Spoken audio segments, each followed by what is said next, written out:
the games of the 29 Olympiad in 2008 are awarded to the city of Beijing.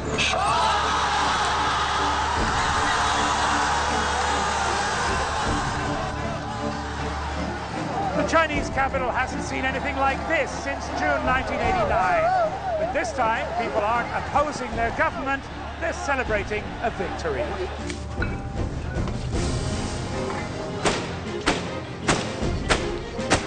The modern politics of China, through the eyes of the student chasing a place in the Communist Party. The party secretary on the campaign trail. The artist who survived history.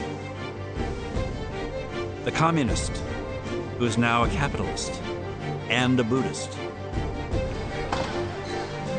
And the child teetering on the edge of a nation's pride. All playing a role in the party game.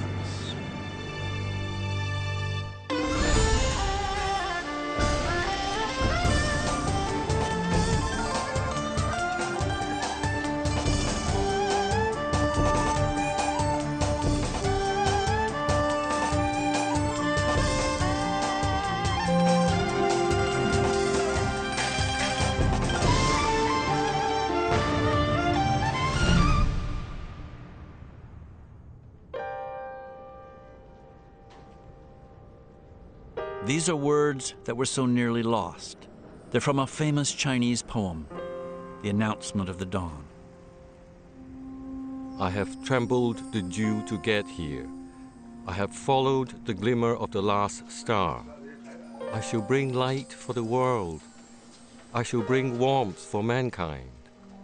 Ask them to welcome me, the messenger of light, the herald of the day.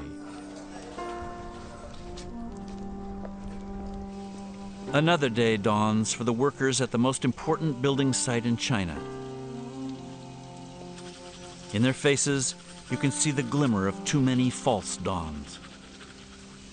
On their shoulders, the burden of too many isms. They live in a country that, at least from the 1900s, has yearned to awaken modern, democratic, and free.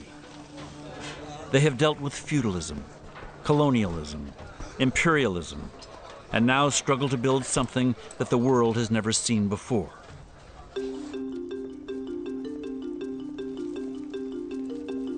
Communism, marching in lockstep with capitalism, towards yet one more dawn.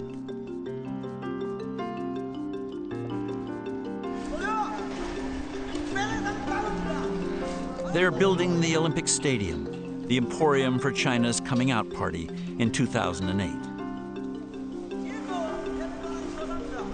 China, 1/5 of the world's population, is transforming itself. The world is taking note, and the numbers are staggering. It now uses up 1/3 of the world's steel, almost half of its cement. But what type of society is China building?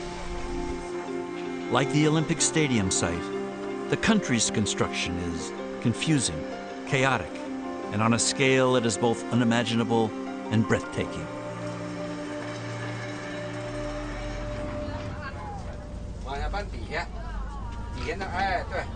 This bus greets the dawn 6 days a week. Training starts at 6:15.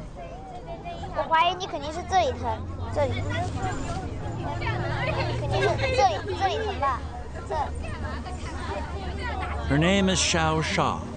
She's 14, an Olympic athlete, and a long way from home. In the beginning, I was very scared. I was always crying when I thought of my mother. My coach saw my puffy eyes and asked me what happened. You were crying, right? And I said yes. I really missed my mom. Her family is 2 hard travel days away. 哎，小沙呀，哦，你吃饭没？吃了。现在在的嘛？还去办呢？刚刚吃起我们大家。还好吃没？他讲好吃，好吃的很，讲你妈做的菜好吃的很。嗯。他比我还有腹肌，我都没得吃，他得吃。哦，好。They haven't seen Xiao Sha in 3 years. They are in Guizhou, one of the poorest provinces in the country. She is in Beijing. 你要注意的，要多努力点的是么？本身你在外边，爸爸帮不到你样子，是不是？要靠你自己了，是不是？哦，你要听他教练的话嘞。春节的时候。 I miss her the most during the Chinese New Year. Other times, of course I miss her, but that's the worst time. When I saw her last, of course I was very happy, but also sad, and kept rubbing her hand.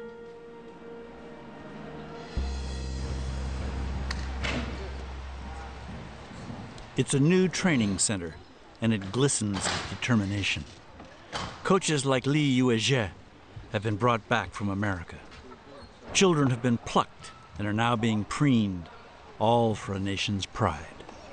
The athletes are raised by the nation. This is 刚刚吃起我们大家。还好吃没？他讲好吃，好吃的很，讲妈做的菜好吃的很。嗯。他比我还有。 you can't harvest without plowing. You have to give up something to achieve something. Xiao Sha is seen as a gold medal prospect. But she can also be seen as a political tableau of China.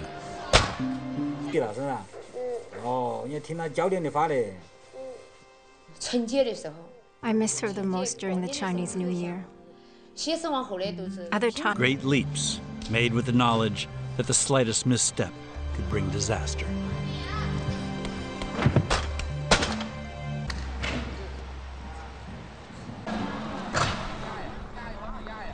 The Olympic clock has pride of place in Beijing, overlooking Tiananmen Square. The message is unmistakable. China has turned the term developing country from a platitude into a reality, and they're counting down the minutes to showtime. China is going through major changes. It has finally come to a level field where it can have a dialogue with other nations and other cultures and compete with them. He knows more than most how far China has come. Ai Weiwei is a leading modern artist, the sort so little understood in any country. He integrates a ruined temple's beam into a modern table to show how destruction can bring new meaning. Ai Weiwei has attitude, and he doesn't mind displaying it, even in China.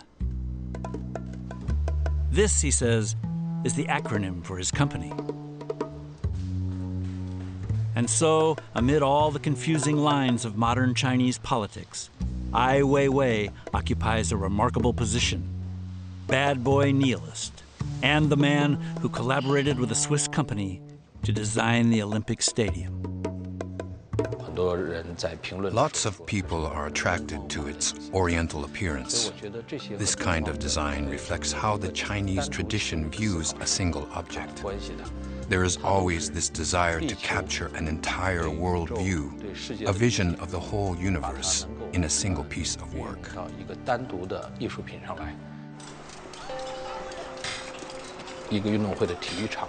So, actually, this stadium is more than just a stadium. It reflects the ambitions of our time, the dreams of our time. They may fail, they may disappoint. The dreams of our time. They may fit hopes and how it would like the world to see it. But hope is a difficult thing to clad onto a building or build into a nation. The famous poet Ai Qing wrote of hope that it was dream's friend, illusion's sister.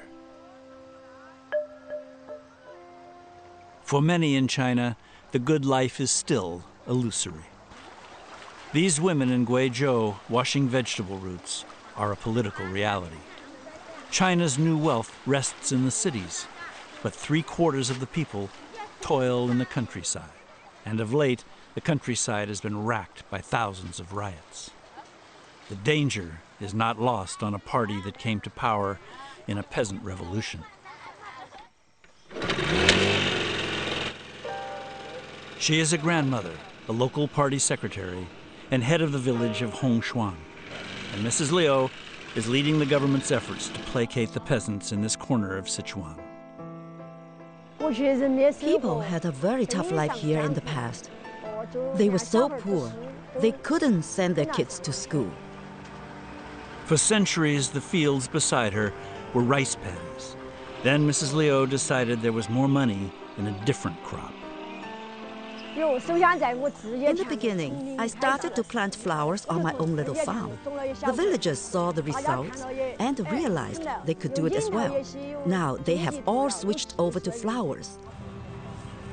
Agricultural reforms in the 1980s allowed peasants to move from collectivization to profit-making. And flowers, says Mrs. Liu, have helped them quadruple their incomes. And the prospects seem brighter still. We have already signed one contract with the Olympic organization to supply flowers for the Games. China's glory will also be our glory. I feel proud and satisfied.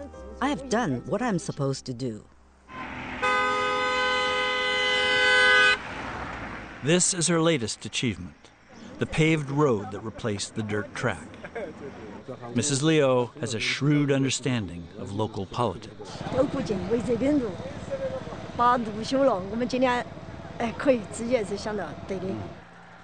Tomorrow, the villagers get to take part in one of the communist government's experiments with democracy. The sign is calling villagers to vote. Mrs. Liu is being challenged at the polls. At the Beijing Technology Expo, there's another Olympic connection that offers a revealing glimpse of China's politics. Among the exhibitors is a company trying to get a contract to deliver high-tech Olympic tickets. They will be issued from machines dotted around the city like ATMs. Our company is trying to come up with a system which will print the tickets for the Olympic Games with more interesting designs to increase their commemorative value as souvenirs. Lu Yuanfei is the brains behind the technology. He wants visitors to go home with their picture on an Olympic ticket. And, he hopes, a different picture of China. A lot of people don't know what China is really like now. They still have images of the Chinese with pigtails, like in the early 20th century, and think of China as a poor, rural backwater place. This is the impression most people have, and to us, it's laughable. There's another impression Lu Yunfei wants to correct. China kowtowing to foreign powers, particularly the Japanese. He's an ardent nationalist with a website that has surprising reach. He's organized dozens of anti-Japanese demonstrations in recent years that give voice to historical grievance and modern resentment, but also reveal a rise in nationalist fervor. So people think we're an anti-Japanese website, but we're more than just that. Our website is concerned about safeguarding the interests of our nation and the people. As far as I'm concerned, patriotism is about loving this country. Bonjour. 这是法语，意大利语是 buongiorno. Students at Beijing University gather for an Olympic volunteers training session. Foreign students are taking them through some of the basics of Western decorum. 我觉得这个吃饭的还有各种各种东西，有不能有声音，不能打嗝，也不能放屁啊这些。 Guo Han, 18, is a first-year law student. I'm very excited about the 2008 Olympics because lots of people will come to China and see for themselves how we're changing and developing. We want to be understood and change people's prejudices against us.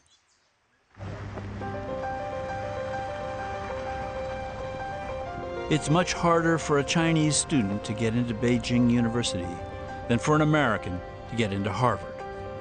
Guo Han has made it. Opportunity beckons as it never has before. Anything seems possible in an economy that has grown by 9% for more than 20 years. And yet the one thing she wants to do is join the Communist Party.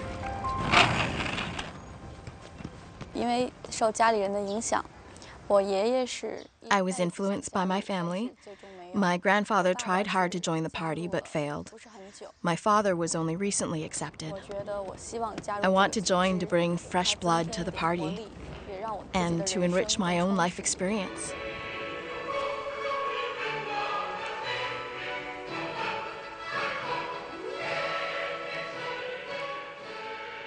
Guo Han is trying to join the party in a one-party state.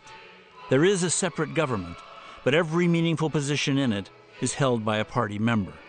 And joining the party is no easy task. It's a 2-year process.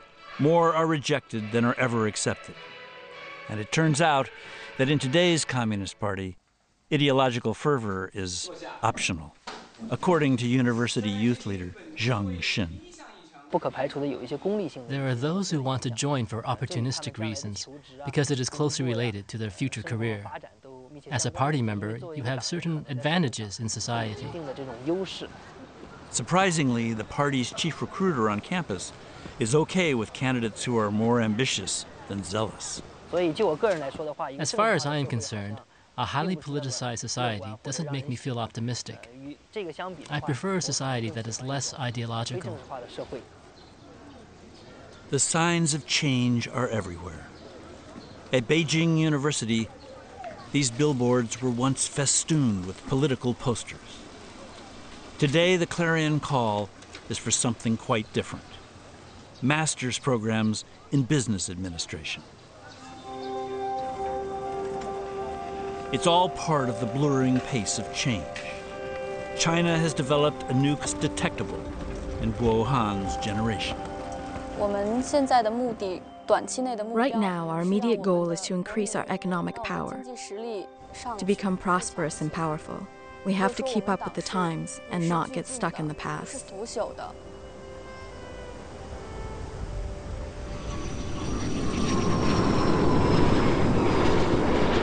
To keep up, just over $1 million, enough funds to buy perhaps one wing of a modern aircraft. Today it has over 100 aircraft, $5 billion in assets, international investors, and a 30% profit rate. Our first goal in the next 5 to 7 years is to create an outstanding aviation brand for the Chinese people.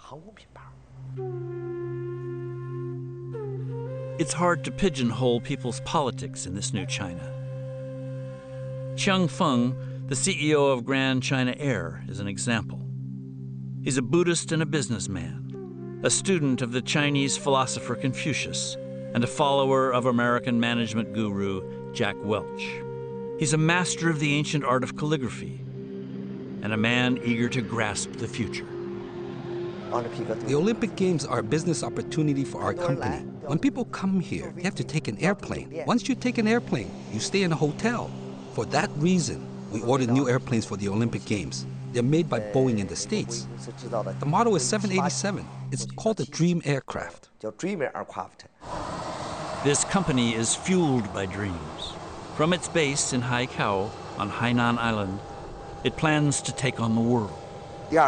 Our second goal is to create a Chinese world-class enterprise. China needs 50 to 100 companies on a scale equivalent to Fortune 500 corporations.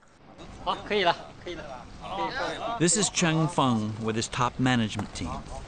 There's something strange about this spectacle, though.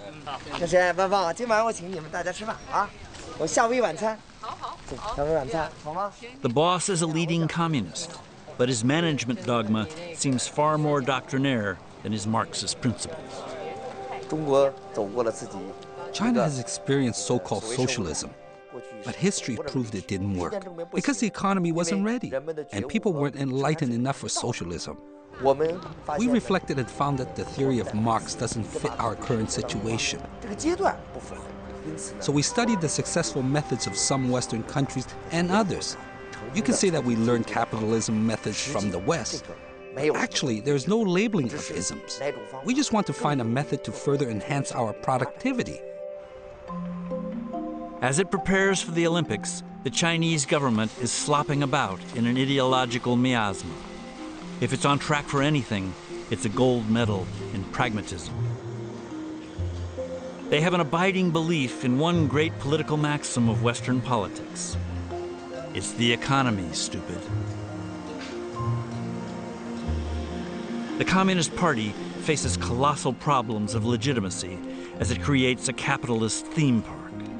And they're desperately hoping that there isn't a problem that can't be paved over by a bustling economy.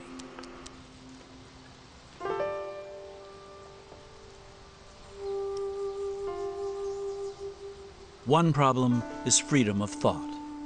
And there the artist and critic, Ai Weiwei, believes the government is moving, slowly and deliberately, in the right direction. Today in China, there is an opportunity to avoid going back to the dark days. But it all depends on us and our understanding of what exactly we went through. I personally experienced some of the hardship China was going through. A national convulsion unleashed by Mao and seen through the eyes of a 9-year-old boy. What I saw every day was a lot of hatred and anger. Craziness and chaos were the main ingredients of my childhood. The Cultural Revolution of the mid-60s was a crusade against bourgeois thinking in the nation and Mao's enemies in the party. It was mammoth and would swallow innocent victims by the millions.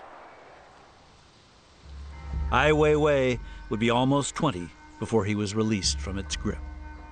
His father, Ai Qing, was the poet laureate of the Communist Revolution, but even he fell victim to the Cultural Revolution, and with his wife, Gao Ying, and their 3 children, was banished to Xinjiang, a bleak land beyond the Gobi Desert.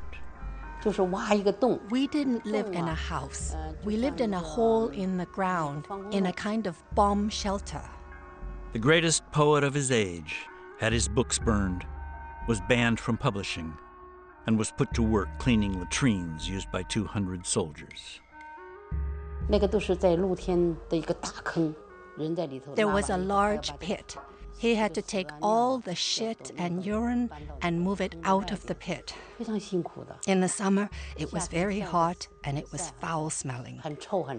The winter in Xinjiang is freezing. Ai Qing had to use large steel rods to break up the waste and move it out. For 5 years, he didn't rest for a single day. He said, "People don't rest from using the toilet.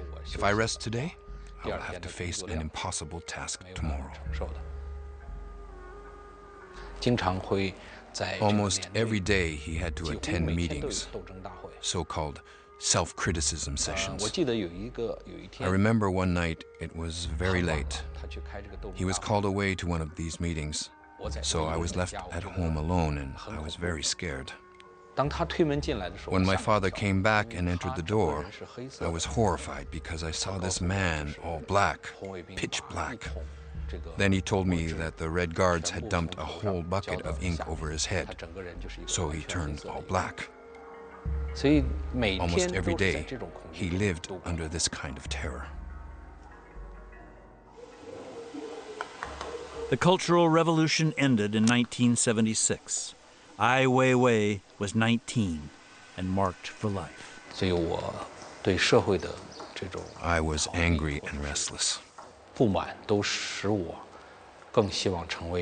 thought my only way out was to become an independent artist. Because as an artist, you can create your own system. You can have your own logic. By 1980, his work was being frowned upon by the authorities. He took off for New York. He stayed for 13 years and returned emboldened. This experience had a big impact on whatever projects I got involved in later, including collaborating on this Olympic stadium. Whatever I do, I always bear in mind that I'm a free individual. I have the right, the ability to choose.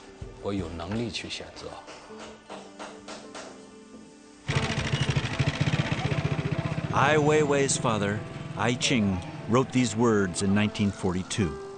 My poem is dedicated to the luckless people of the village, who are, like wild boars, both taciturn and fierce. They have been, for so long, hoodwinked, cheated, and ridiculed. Every face masks a seething resentment that has yet to explode. Fear of peasant revolt once again stalks China's rulers. But Mayor Liu is confident the party's efforts can keep the people appeased. 你就是把这边拆开，这边拆开，要拉就对了。你们就是技术人才。 Nowadays, democracy is what ordinary people want.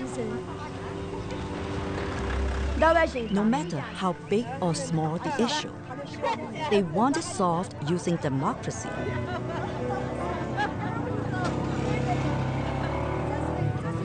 When they have democracy, they feel that they are respected.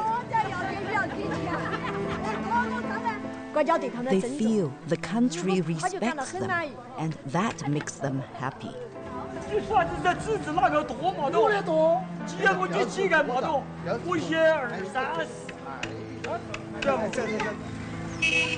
There have been elections in Hongzhuan since 1988. They're held every 3 years. Tomorrow, there's a wrinkle, though. The neighboring village has been brought into the electoral district.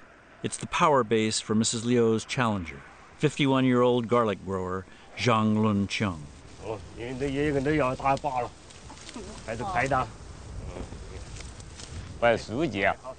The leader must be a good leader for the common people.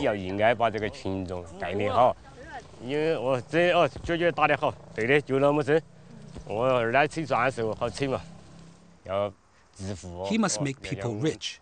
And to do that, he must be rich himself.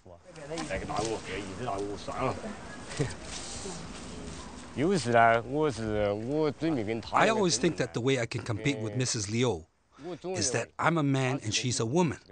But women can still work well. You see, she paved the cement road there. A cement road is much better than a dirt one. It's quite clear. Right now, the road here is a dirt road. We all admire Mayor Liu. She has a head for economics. The economics of the village are plain to see.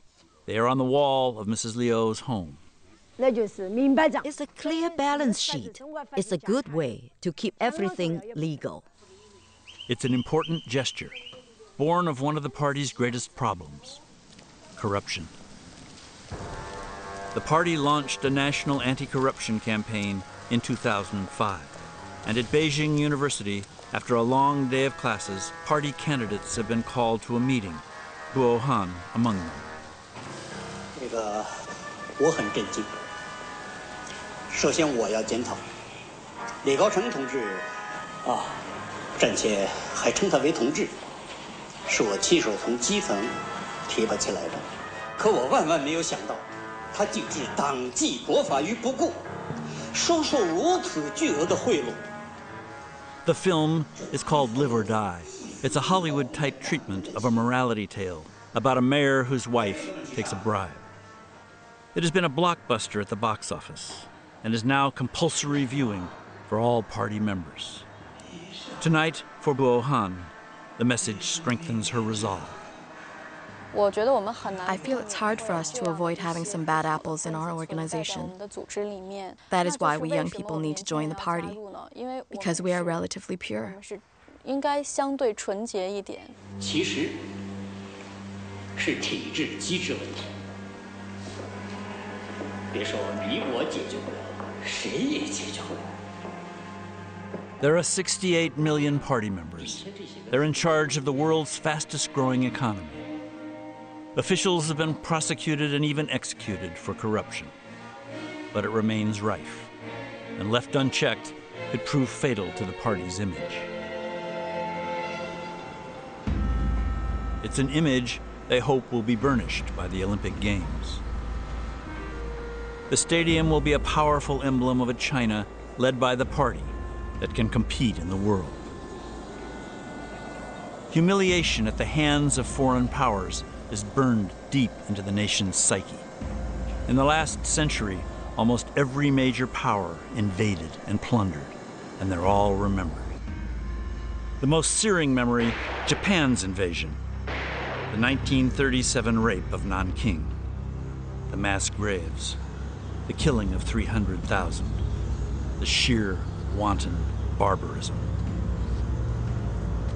And now, an opportunity to remind people that the party brought them from there to here. 错了，手关下来，那个亚红，手关过来，过来，手在这边，走，3、4，走，1，放松，3，大大哈。因为受的教育不一样嘛，我们国家就是老师说什么。 The way our education is conducted, the students do what the teachers tell them to do. Not like other countries where students can argue with their teachers and parents. This rarely happens in China. 哈，呼吸，1、2、3、4、5、6、7，走，2、2、3，反应慢了，哈，完了，再来，消杀，你直接走往那边走还搞不清楚嘛？要每个人要讲一遍才懂。 Sometimes training is very tiring, and there were times when my training was going nowhere. Also, I don't know why, but every day I was performing especially bad, and my coach was scolding me. 本来上舞蹈课是高高兴兴的，配上音乐，那个情绪啊，包括了音乐的背景，就是被你这种思想的，这种作风，都把这个搞砸了。你说这个能练成什么呢？练舞蹈是练什么？我问你们。 The training is so hard. Sometimes I wonder why I chose this path.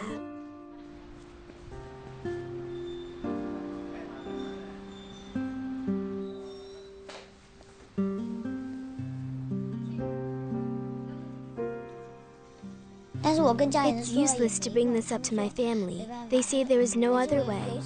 Once, I went home for the Chinese New Year. I said, "Mom, I don't want to train anymore. It's so tiring." She didn't say anything. I've spent so much time training, it's impossible to give up now. And if I quit, I wouldn't be able to catch up in school. So I can only rely on myself and keep training hard.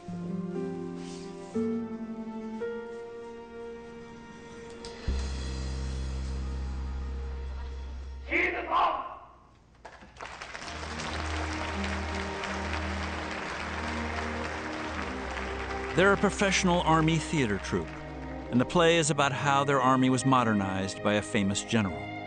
It's being performed at Beijing University. In the audience, party candidate Guo Han. They are not just a capable army, but also their high moral integrity and thoughts are good examples to learn from. In the West, we hold a different view of the Army. We remember June 4th, 1989, the night the Army slaughtered the students. This morning, this looked and sounded like a war zone. Guo Han was 2 years old at the time. I'm not very familiar with this historical event. The Army had to obey orders. I believe their loyalty is hard to judge as to whether it's right or wrong. But I don't know any student who was involved in the movement at that time. I was at the north side of that monument with the politics and law students. I thought then, if I survive, I'll come to the square to pay my respects every year on June 3rd. Then he was a student leader. Today, Pu Jiqiang is a lawyer and an arch critic of the government. And the years looking back have given him an interesting perspective. I realize that the government, the students, and the people all made mistakes. Nobody was without blame. At that time, Chinese society was not psychologically prepared for political conflict of that scale. Most people didn't know that democracy is about compromise. Pu Jiqiang admits that critics of the regime have more freedom now than ever before. On a recent visit to America, he wrote a stinging rebuke of the party in the New York Times. But full freedom seems a long way off. And he fears that the democratic framework is too fragile to handle all the conflicts that accompany historic transformations. Hopefully, we can solve these conflicts through freedom of speech and a proper legal system. What I'm worried about is whether or not we can resolve these issues before a bigger storm comes in society.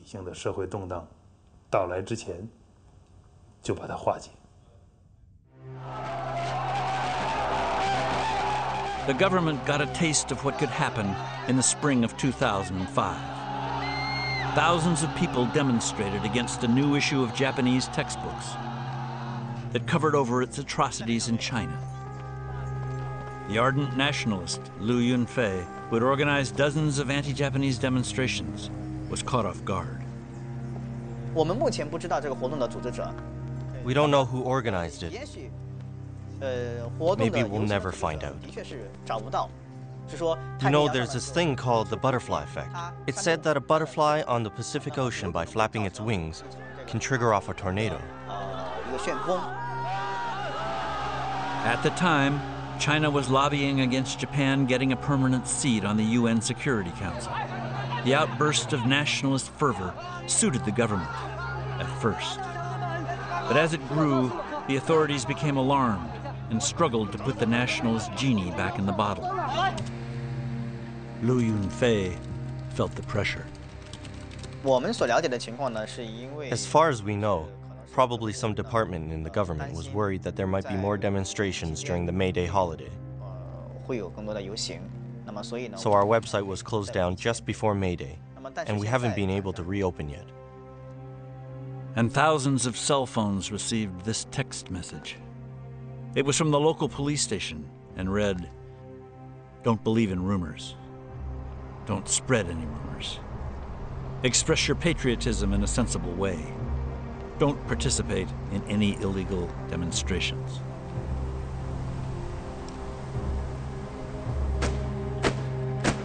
Tiananmen 1989 still haunts Chinese politics. Criticism is now allowed, but demonstrations are still feared. For real progress, though, the government realizes forces other than troops have to be brought into play.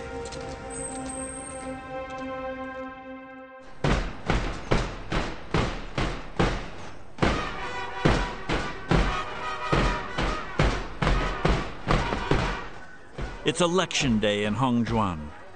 The villagers are gathered in the schoolyard. The flag is unfurled.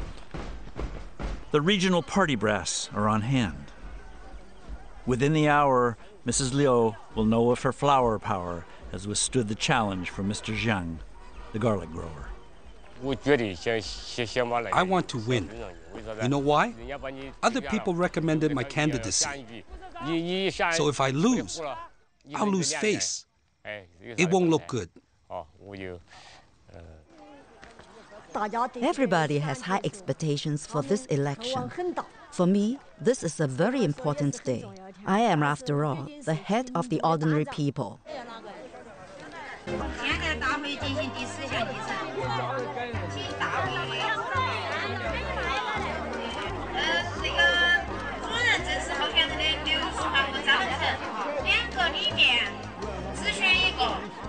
It doesn't quite fit with strict international standards.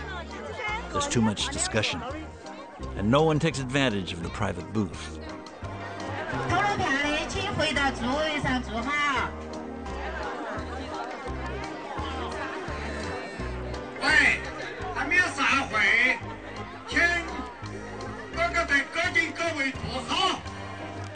But it's a good-natured affair, and the ballots are cast with some enthusiasm.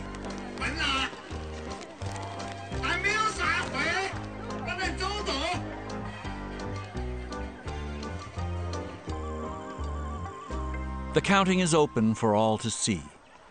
Across the country, not all village elections have gone as well as here. Sometimes there is corruption.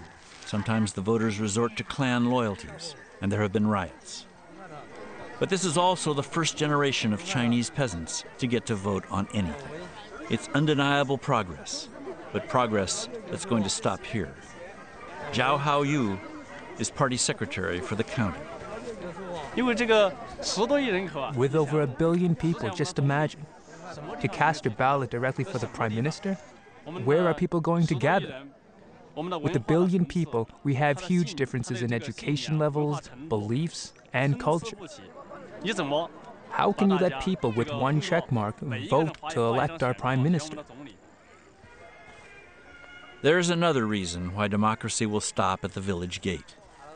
The Chinese have studied why the communist parties of the Eastern Bloc fell from power and concluded that the political reform outpaced economic progress. So people got the right to complain, but not the wherewithal to improve their lot. So they voted out the communists. The Chinese party is determined not to make the same mistake. For this election method to progress further, it has to go hand in hand with economic reform.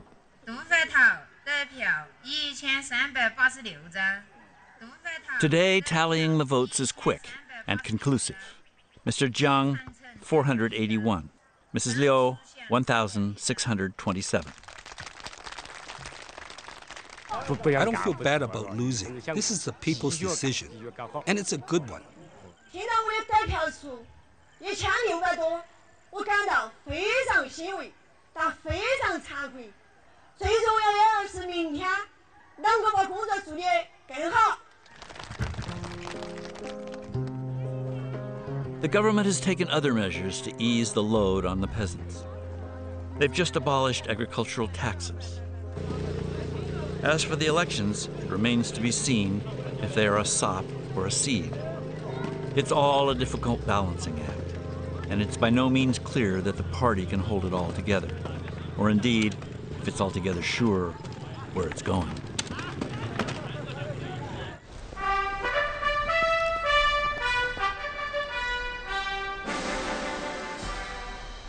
Once a year, delegates from across the country pour into the Great Hall of the People.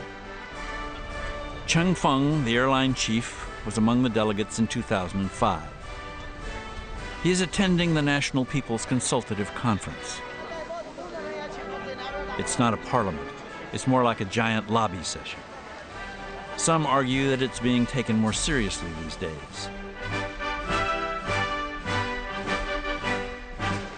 But the truth is, the 9 men in the Standing Committee of the Politburo control China. And for the moment at least, that's okay with Cheng Feng. Actually, I think the so-called democracy claimed by the West is nonsense. Is America democratic? Is that the people's democracy? No, I think it's the capitalists and the conglomerates' democracy. I never believe in the democracy they preach. So if we simply copy another country's so-called democracy, then there will be turbulence. The turbulence will do harm to many people, which is really undemocratic. So I think democracy should be a system that guarantees the rights of the majority.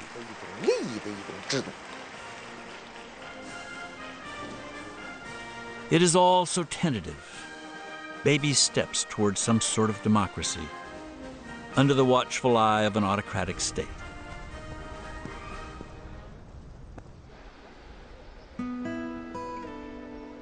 But the party is always adapting.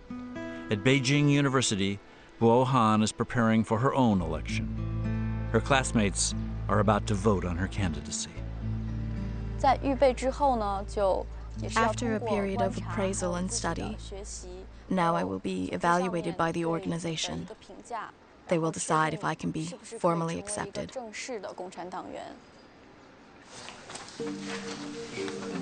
There are 9 candidates. Only 4 will survive tonight's vote. The party is trying to introduce an element of democracy within its ranks. It's easy to be cynical.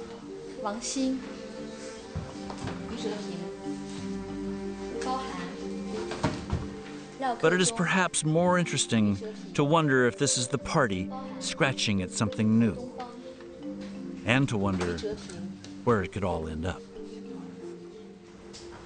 包含12票，郭兴0票，侯东方9票，华雅丽4票。Wuhan has survived and looks to the future. 有很多人说，各方各面的人说 Many people say that the 21st century is China's. 之类的，但是我对于这种说法 But I'm cautious about that. 首先是冷静，因为我们 After all, we haven't reached the target we are aiming for. Too much rhetoric isn't helpful. 太多是没有用的。 Don't say it, just do it. Everybody should just do their job. 以我们这么多的人口来说 With our vast population, in the not too distant future, our time will come.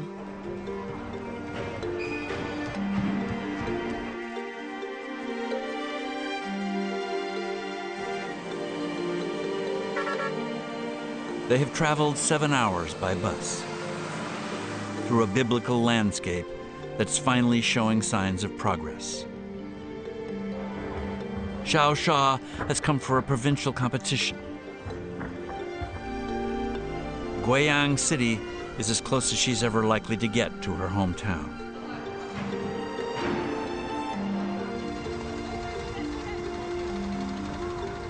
It is 3 years since they last saw their daughter.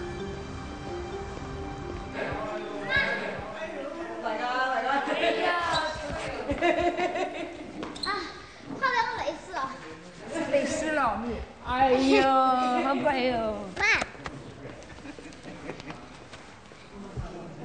你们好久来了？刚才到啊？刚到的嘛。哦，我在跟彭老师玩。看到她长高啊。I could see she'd grown taller and bigger. I'm so happy. As parents, we only wish that our children have a better life than ours. Then we'll be happy. 妈，我跟你讲嘛，我们不是休息天了。我陪完你们，我想和彭老师吃个逛街。看哪逛哦？贵阳啊，我喊你带我去买衣服那些。你还要买衣服？我晓得，我是跟你讲一下。哎呦，你那臭鬼哟你！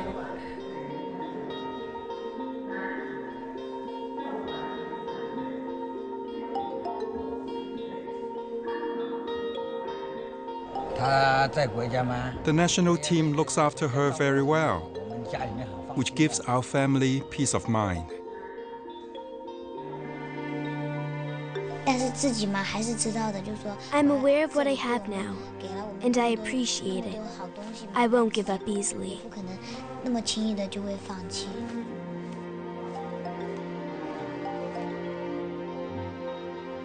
We also have high expectations. We handed her over to the state. We hope she will bring honor to our country. China is now a country of high expectations, and the evidence is everywhere. This is Jinghua, a small western town in the midst of a facelift. It's looking to the future and trying to come to some accommodation with the past. It has a museum to celebrate its most famous son, who died in 1996. He was a boy born into a noble family, but given away to peasants because a soothsayer said he was cursed. His name was I Ching, and the soothsayer was probably right. After years in the wilderness, the poet was rehabilitated in 1979, when the mayhem of the Cultural Revolution was declared a mistake. When he published his first poem, people were thrilled. They were saying to each other, I Ching came back, I Ching survived. He got thousands of letters from people, some saying that although they don't drink, they'd gotten drunk for him to celebrate the good news. Much of I Ching's work was lost to the tumult of his time. But today his poems are commemorated in stone. This is a monument to his work. It was commissioned by the local party. It's a prestige project by the same artist who designed the Olympic Stadium. I Ching's son, Ai Weiwei. But nothing in the new China is simple. and Ai Weiwei has mixed feelings about the work and what it really represents. I believe that this was not just built to commemorate my father. Actually, in today's China, commemorating a cultural figure, someone influential like him, to a large extent, is also to increase the value of the land, to enhance the city's value both culturally and commercially.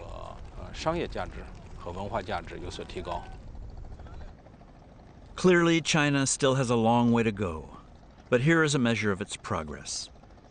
The son taking up a position long denied the father, standing on the edge, unafraid to speak his mind. I think people in China have suffered too much. And if for all that sacrifice, all we get is just more money, more cars, taller buildings, it's just not worth it. If Chinese culture doesn't make a contribution to the world, that would be a great pity. His father wrote The Announcement of the Dawn in 1942. Perhaps he just spoke too soon. You, poet loyal to time, please bring to mankind your message of comfort. Hurry, before the night is over. Tell all that what they've been waiting for is coming.